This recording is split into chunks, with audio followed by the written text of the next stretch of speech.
চলছে barista training. আমাদের সাথে আছে শফিক ভাই, যিনি নিজে ব্যবসা প্রতিষ্ঠান দেওয়ার উদ্দেশ্যে, কফি শপ দেওয়ার উদ্দেশ্যে একটা কোর্স করে যাচ্ছেন। সে এখন একটা কফি বানাবে, mocha. We already knows that mocha is a chocolate based regular dudh coffee.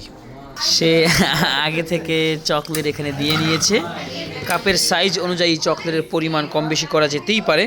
Potter filter lock করা হলো গ্রুপ হেডের সাথে।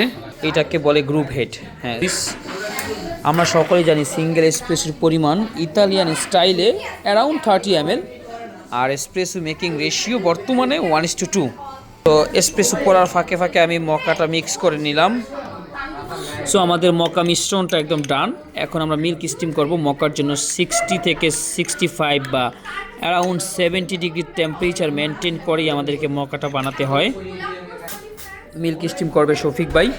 So position is the most important thing. দেখুন কোথায় নজলটা লাগাতে হয়। ওকে, কোনোভাবে এটা আমরা 65 ডিগ্রি বেশি করব না, বন্ধ। সো দেখেন আমরা এখানে 70 ডিগ্রি টেম্পারেচার মেনটেন করে, মানে মোটামুটি 70-এর কাছাকাছি গরম। মিল্ক স্টিম শেষ করা হলে আপনাকে এভাবে ট্যাপ করতে হবে 2 থেকে 3 বার। যদি কোনো বড় বাবলস থাকে রিমুভ হয়ে যাবে।